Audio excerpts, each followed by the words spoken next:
চলেন আজকে তাহলে রিভিউ করা যাক আমাদের ভার্সিটির যে ক্যান্টিন আছে সেইখানকার খাবারের টেস্ট কেমন। আমি যেহেতু ফ্রাইডে ব্যাচে আর ফ্রাইডে ক্লাস করতে আসলে সকালের দিকে আসা হয় আর ম্যাক্সিমাম সময় আমাদের ক্যান্টিন থেকে সকালের নাস্তাটা করা হয়। বেশিরভাগ দিনই ডাল ভাজি আর পরোটা খাওয়া হয়, বাট আজকে আমি খেয়েছিলাম খিচুড়ি। নিয়েছিলাম ডিম খিচুড়ি, যেটার প্রাইস নিয়েছিল 70 টাকা করে। 70 টাকা হিসাবে খিচুড়ির কোয়ান্টিটি বেশ ভালো, আর খিচুড়িটা ছিল একদম ভুদা খিচুড়ি। এর সাথে ছিল একটা আস্ত ডিম, যেটার নাম হচ্ছে ডিম খিচুড়ি। সেদ্ধ ডিম দিয়ে খুব একটা খিচুড়ি খাওয়া হয় না, খুবই কম ভাজা ডিম দিয়ে বেশিরভাগ সময় খাওয়া হয়। তবে হ্যাঁ, খিচুড়ির টেস্ট অনেক ভালো, আর এই খিচুড়ির সাথে ডিমের হালকা একটু গ্রেভি দিয়েছিল। তবে হ্যাঁ, আমার খাওয়া বেস্ট খিচুড়ির মধ্যে এই খিচুড়িটাকে বলতে পারি, কজ এই খিচুড়ির টেস্ট আসলে অনেক ভালো। আপনারা হয়তো ভাবতে পারেন আমার ভার্সিটি যার কারণে প্রমোট বা সুনাম বেশি করতেছি, আসলে ব্যাপারটা এরকম না। যেটা সত্য সেটাকে সত্যই বলবো, যেটা মিথ্যা সেটাকে মিথ্যাই বলবো।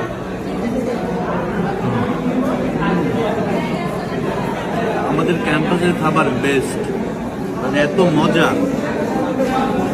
শুধু খিচুড়ি না, পরোটা আছে, সবজি আছে, ডিম ভাজা, ওইটাও অনেক মজা। আসলে সকালের দিকে গিয়েছিলাম ক্লাস করতে, আমার হাতে বেশি সময়ও ছিল না, যার কারণে আরো খাবার ট্রাই করতে চাইছিলাম, কিন্তু সেটার পসিবল হয়নি। ডিম খিচুড়ি ছাড়াও কিন্তু চিকেন খিচুড়ি ছিল, প্রাইসটা একটু বেশি জন্য নেওয়া হয়নি, শুধুমাত্র ডিম খিচুড়িটাই নিয়েছিলাম। কে কে ক্যান্টিনের খাবার ট্রাই করেছেন অবশ্যই কমেন্ট করে জানাবেন। দেখা হচ্ছে নেক্সট ভিডিওতে। সবাই ভালো থাকবেন, সুস্থ থাকবেন, আল্লাহ হাফেজ।